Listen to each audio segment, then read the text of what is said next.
안녕하십니까. 강의로 행복한 세상을 만드는 웰다잉과 인문학의 조홍규입니다. 오늘은 유교에서 바라보는 그 죽음의 이해에 대해서 좀 말씀을 드리려고 합니다. 유교는 우리나라의 아주 오래된 사상이라고 할 수도 있고 종교라고 할 수도 있는데요. 종교라고 하기엔 조금 애매한 면도 사실 있습니다. 일단 유교의 기본적인 사상은 천명사상 또는 뭐 주역사상, 음양오행론과 같은 여러분들 알고 있는 것들인데, 유교의 역사는 굉장히 오래됐죠. 우리나라에 삼국시대부터 유교가 들어와서 계속 이름을 바꿔가면서 조선시대 성리학이라는 이름으로 우리나라에 많은 영향을 줬던 종교입니다. 유교가 종교냐 아니냐 이거를 뭐 크게 생각하기 전에 유교에서는 죽음을 어떻게 이해하는가, 기본적으로 귀신을 인정하는가 또는 내세를 인정하는가, 이런 문제부터 시작을 해야 될 겁니다. 유가에서는 귀신이라 했을 때 귀자를 돌아올 귀자를 씁니다. 그래서 흙에서 나와서 흙에서 돌아가는 그런 개념의 귀와, 신자도 이제 귀신 신자를 지금 쓰고 있는데 옛날엔 별신자, 그래서 홍과 백을 나누는 그런 형태의 사상을 가지고 있습니다.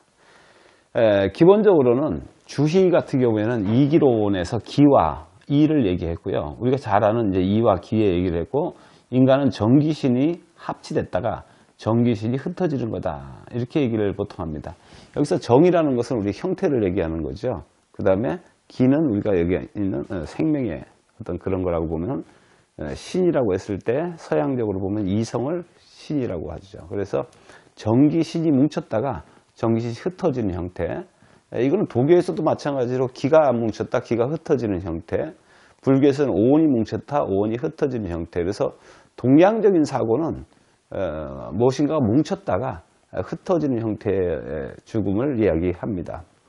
그래서 죽음이라는 것이 무엇이냐라고 했을 때 이제 조금 복잡하긴 하지만, 일단 뭉쳤다 흩어지는 형태다라는 것을 얘기를 해야 될 것 같습니다. 그래서 죽음에 대해서 직접적으로 뭐 공자나 맹자가 이걸 죽음이라 한다 이렇게 얘기하기보다는, 죽음보다는 삶을 굉장히 중시하는 종교 또는 사상이 유교다, 유학이다, 이렇게 볼 수 있습니다. 그래서 유교는 오히려 현실적인, 가장 기본적으로 현실을 중시하는 종교에 들어가고요.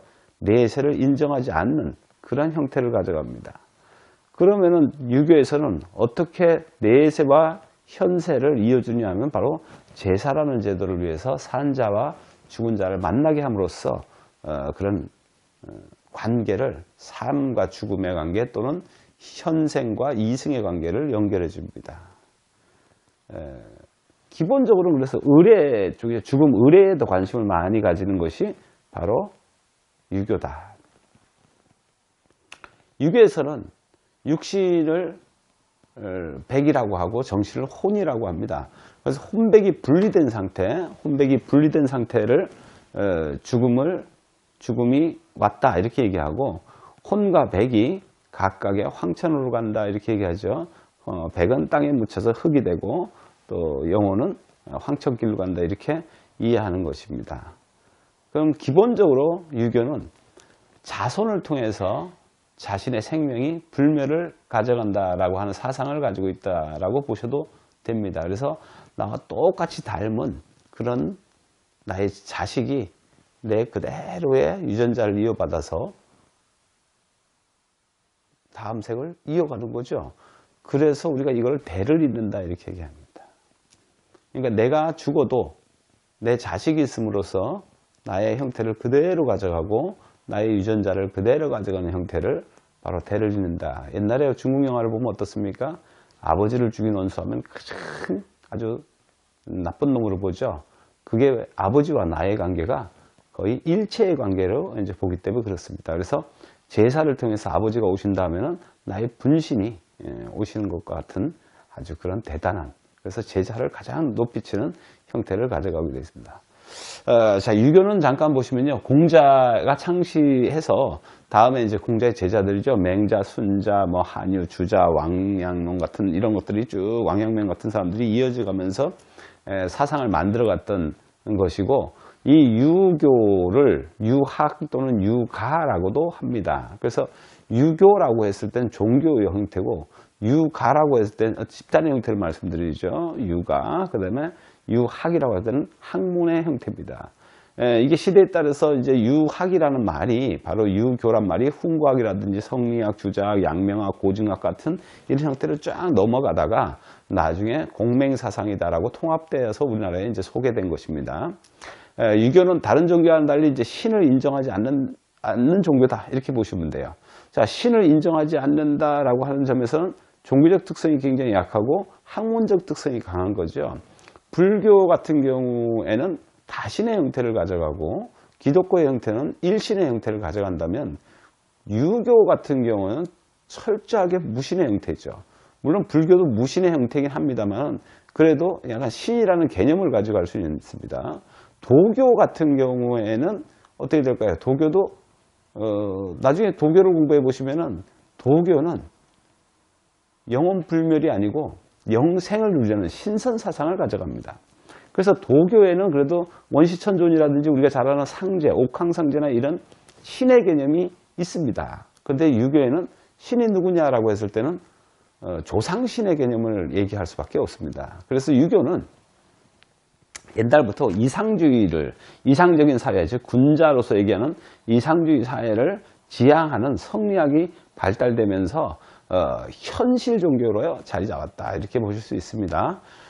유교를 처음에 만들었다고 하기보다는 유교의 교주죠. 이 교주를 공자라고 했을 때 공자는 인의 사상을 도덕적 최고 이념으로 바탕을 가지고 있습니다. 이 인은 우리가 어질인이라고 하지만은 기본적으로 사랑이라는 측면에서는 뭐 기독교의 어떤 사랑 이런 것과 이 맥이 상통한다라고까지 할 수 있습니다. 왜냐하면 인이라는 것이 사랑인이라고 저는 생각을 합니다. 그래서 인을 최고의 도덕 이념으로 삼고 공자는 지천명이다라는 말 들어보셨죠? 그래서 천명의 가치를 최고로 여기는 그런 사상을 가지고 있습니다. 천명이라는 것은 무엇인가? 나중에 춘추전국시대를 거치면서 하늘천, 즉 하늘이 등장을 하죠. 그럼 하늘의 뜻이 무엇이냐 하는 것이 천명입니다. 이 천명을 아는 것이 바로 지천명이다. 이 지천명의 사상에서 천명을 알아듣고 이 천명을 따르는 실천, 이것이 아주 중요하다라고 해갖고 이러한 하늘의 천명을 따르는 것을 인간의 의무이자 바로 책임, 사명으로 보았던 것이 유교의 사상입니다. 유교는 그래서 현실의 삶을 중시하는 현실주의 사상이고 죽음보다는 삶에 관심을 가져서 유교 전체를 보면은 그러한 죽음이라든지 내세에 대한 관심을 크게 표한 어떤 그런 텍스트가 많이 없습니다. 그래서 오히려 죽음이 왔을 때 그 임종과 관련된 상례, 장례, 그래서 크게 예를 상장제례라고 합니다. 상례, 장례, 제례, 이것이 바로 유교에서 가장 관심을 가졌던 것고, 뭐 우리가 관원상제라고 보통 얘기하지 않습니까? 그래서 이것은 귀신이나 영혼에 관심이 있는 게 아니고 살았을 때의 망자에 대한 도덕적 자세다, 이렇게 접근을 하는 것이 바로 유교의 입장입니다. 논어에 보면 이런 얘기 나오죠. 제 공자 제자 중에서 자로 또는 계로라고 하는 사람이 있습니다. 약간 무식한 사람인데 이 사람은 아주 공자한테 질문을 많이 하고 핀잔을 많이 들었던 사람입니다. 이 자로가 공자한테 묻습니다. 공자님, 귀신 섬기는 일에 대해서 말씀해 주십시오. 귀신을 섬기는 일이 어떻게 생각하십니까? 그러니까 공자가 미능사인인데 언능사기냐, 이런 아주 유명한 말을 합니다. 미능사인이 뭐죠? 사람도 제대로 섬기지 못하는데 언능사귀, 귀신을 어찌 섬기겠느냐, 이렇게 얘기를 합니다. 그래서 계로가 다시 죽음에 대해서 물었습니다. 자, 죽음에 대해서는 어떻게 생각하십니까? 하니까 공자가 또 아주 유명한 대답을 했습니다. 미지생인데 언지사요. 미지생인데 언지사요. 무슨 말일까요? 삶도 모르는데 어찌 죽음을 알겠느냐, 이러한 대답을 내놓습니다. 자, 여기에 대해서 학자들은 많은 얘기를 합니다. 공자는 죽음을 몰랐을 것이다. 아니다, 공자는 죽음을 알았지만 삶이 훨씬 중요하다고 생각한 것이다. 이러한 두 가지로 나뉩니다. 다시 말해서 공자가 귀신을 부정하거나 또는 죽음을 알지 못했다, 이렇게 하는 것이 아니고 귀신 섬기는 일이나 죽음에 대해서 알려고 하는 것보다는 지금 삶에 대해서 사람 섬기는 것을 중시하라. 이렇게 얘기했다라는 것이 보통 육아에서 얘기하는 해석입니다. 거꾸로 얘기하면 현실의 삶에 충실하고 이렇게 현실 삶을 잘 살다 보면은 저절로 죽음에 대해서 또는 귀신에 대해서는 알게 될 것이니까 그것에 대해서는 지금 살면서 너무 신경 쓰지 마라, 이런 의미가 될 수도 있습니다. 저희가 지금 얘기하는 웰다잉에서 삶을 가지고, 즉 죽음을 알려고 하는 게 아니고 죽음에서 삶을 비춰보는 형태와 어떻게 보면 일맥상통하는 것이 아닌가 이런 생각을 합니다. 그래서 공자는 어떤 상례, 장례, 제례, 이러한 예법의 경건함을 굉장히 강조하고 있습니다. 논어의 그 8일편에 보면 이런 말입니다. 8일편에 보면은 조상의 제사를 지낼 적에는 조상이 살아있는 듯 해라.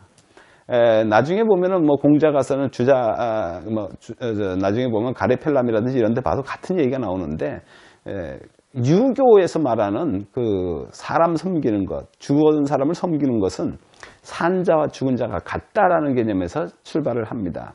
그래서 아버지 제사를 지낼 때는 아버지가 살아계신 뜻이 해라. 이것이 기본입니다.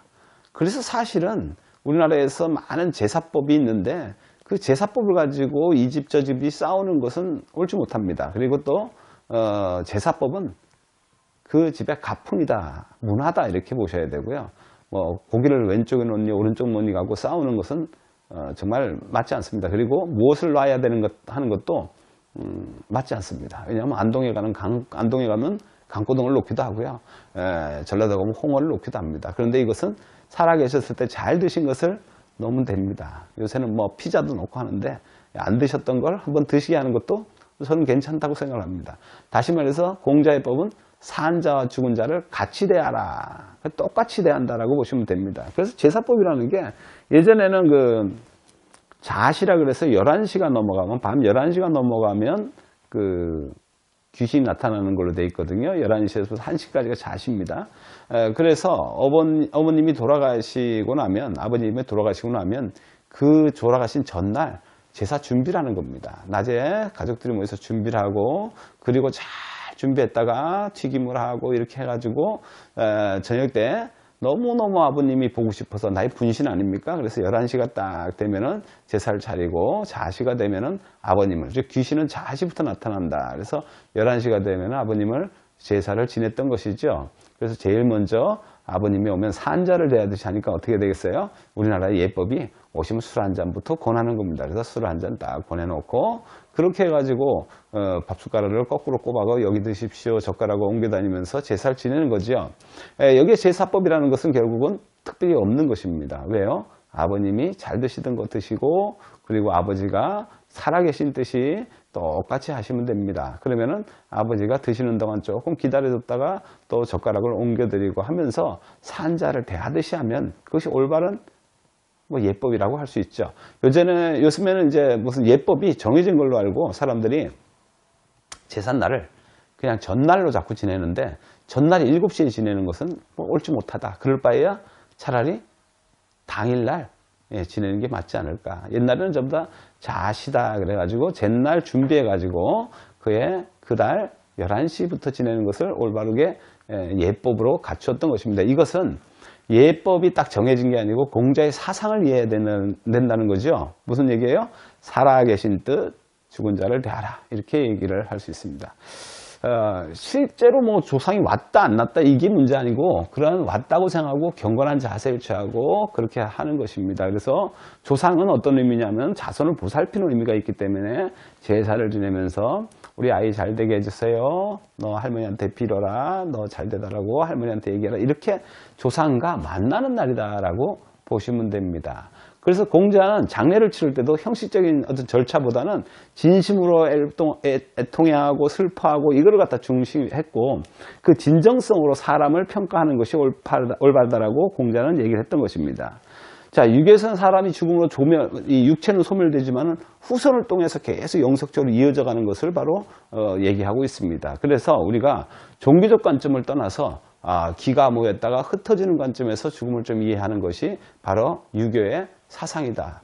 유교는 음양론입니다. 음양론. 유교의 기본적으로 주역에서 음과 양을 얘기하는데, 하늘은 천이고 하늘천이죠. 그래서 하늘은 양에 들어가고 땅은 음에 들어갑니다.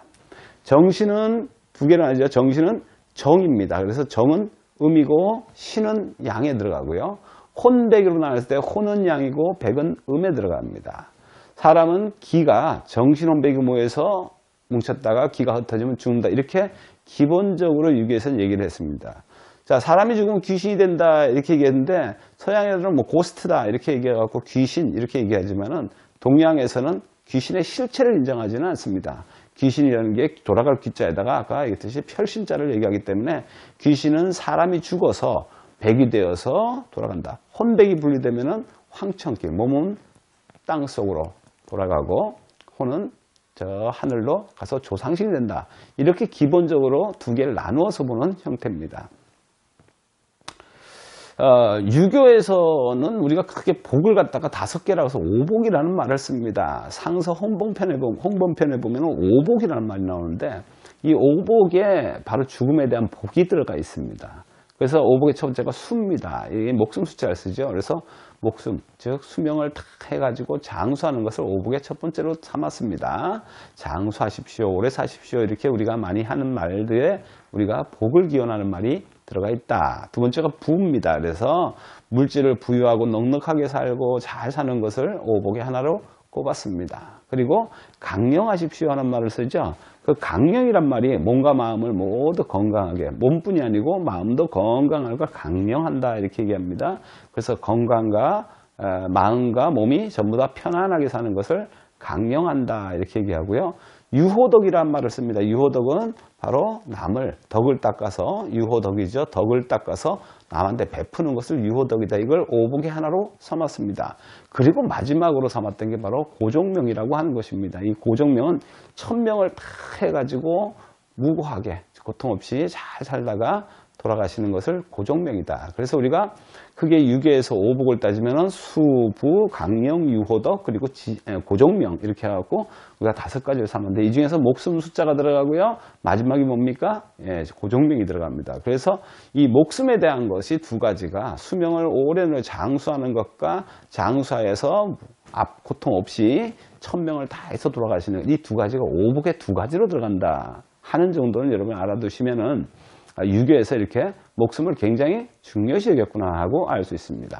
유교에서는 2가지로 이제 목숨을 끝내는 것, 즉 사망을 돌아가셨다 이렇게 얘기도 하지만은 크게 종과 그 다음에 사로 나눕니다. 그러면 종이란 말과 사란 말을 좀 구분해야 쓸 수 있는데요. 군자의 죽음을 종이라고 합니다. 그래서 고종명이라 하지 않습니까?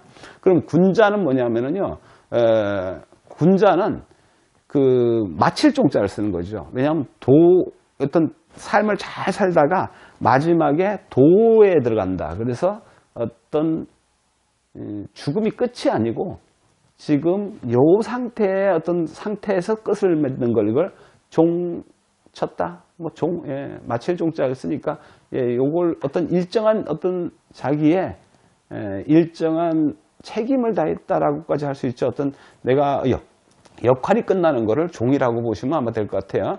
그래서 군자는 종이란 말을 쓰고요. 소인은 그냥 죽으면 도를 깨닫지 못하고 사라진다. 그래서 사자를 썼던 것입니다.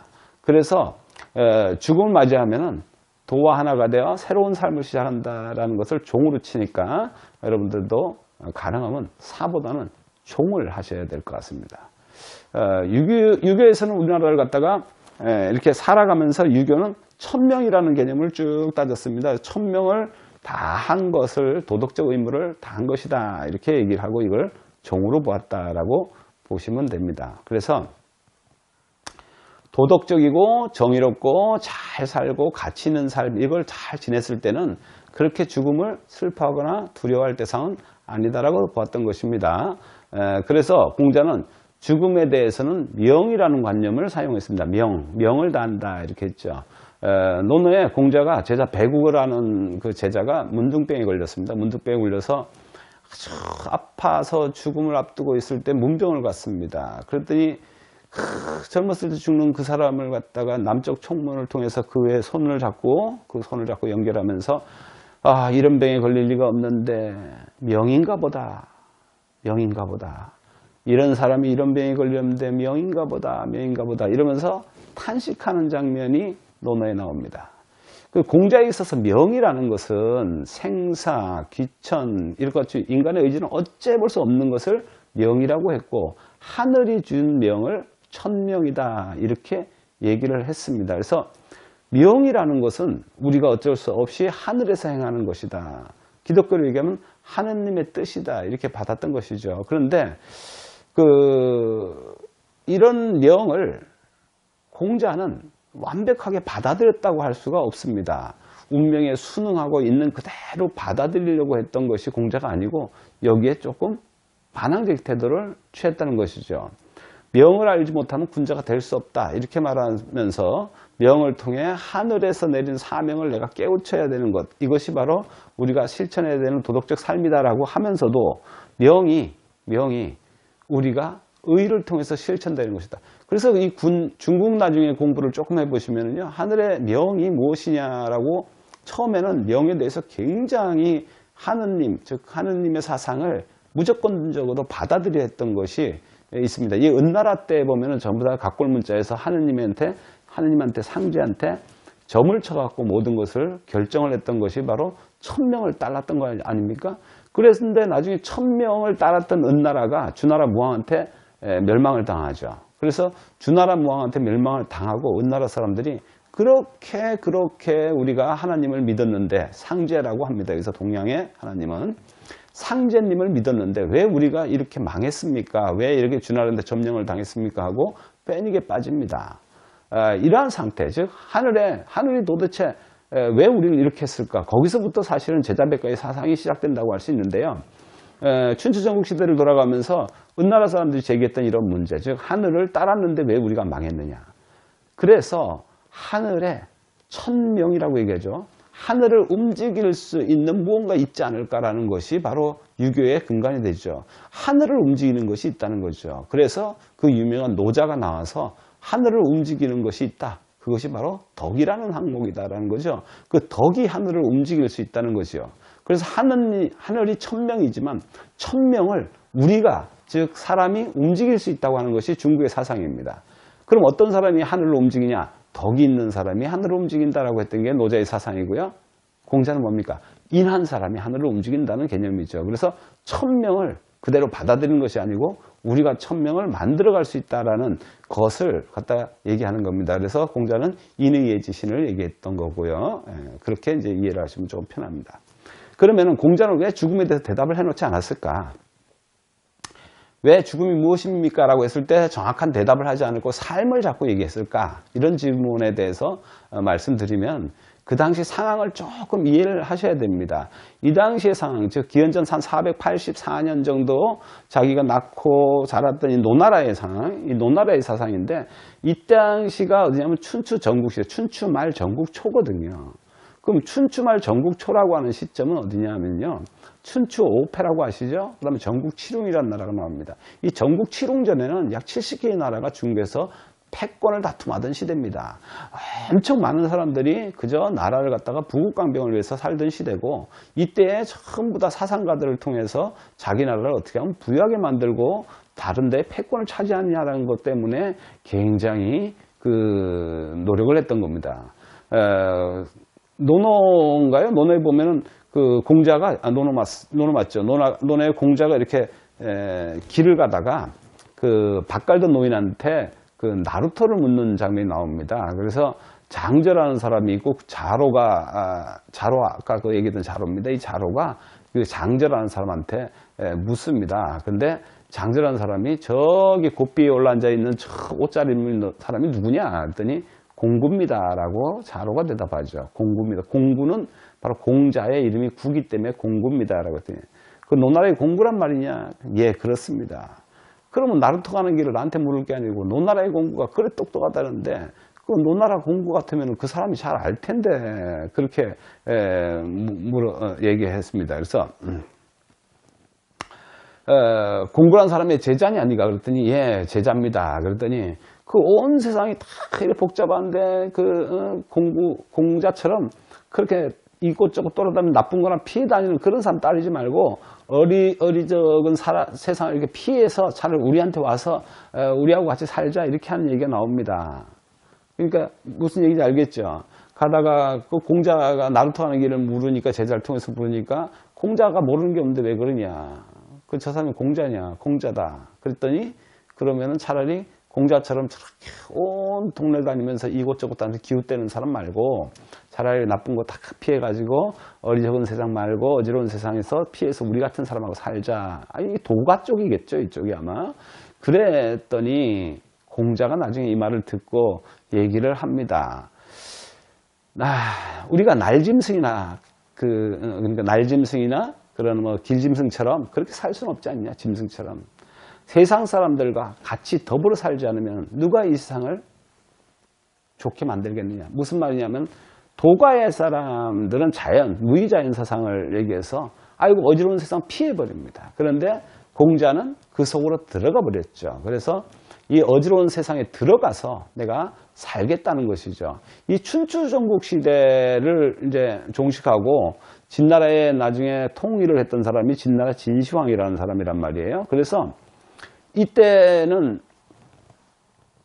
어마무시하게 하여튼 전쟁이 벌어지고 춘추 전국시대의 이 상황이라는 것은 말도 못하는 전쟁 상황이었습니다. 피비린내가 하루도 없이 온 세상을 진동하는 이럴 때에 어떤 지식인들이라는 어떤 그 공자 같은 사람들이 이 떠돌아다니면서 강도를 당하기도 하고 이렇게 손가락질을 당하기도 하고 하는 그러한 상황이었다는 것이죠. 이러한 때에 공자는 피하지 않고 그 세상을 직접 들어가서 인간의 모습을 어떻게든지 실현하려고 군자의 사상을 실현하려고 했던 사람입니다. 어떻게 보면 약간 치열하게 살았던 사람이라고 할 수도 있고 공자라는 사람이 반대쪽에서 보면은 어떤 벼슬을 약간 구걸하러 다니는 것 같은 생각도 듭니다. 여기서 나온 얘기가 우리가 상갓집 개 같은 모습을 하고서 온 전국을 주유하는 그런 모습을 보이지 않습니까?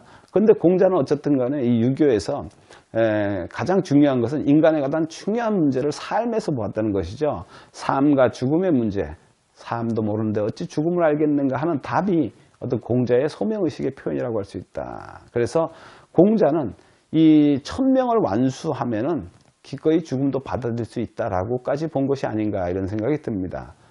어떤 김교빈 학자는 이렇게 얘기했습니다. 죽음에 대한 유교를 이해하려면은 사람답게 산 결과가 죽음이다. 이러려면은 언제든 흔쾌히 받아들일 수 있는 것이 유교의 사상이다. 다시 말해서 우리가 잘 살아서 잘 마무리하는 단계. 그래서 삶을 잘 살면은 죽음을 언제든지 받아들일 수 있다. 이런 얘기죠.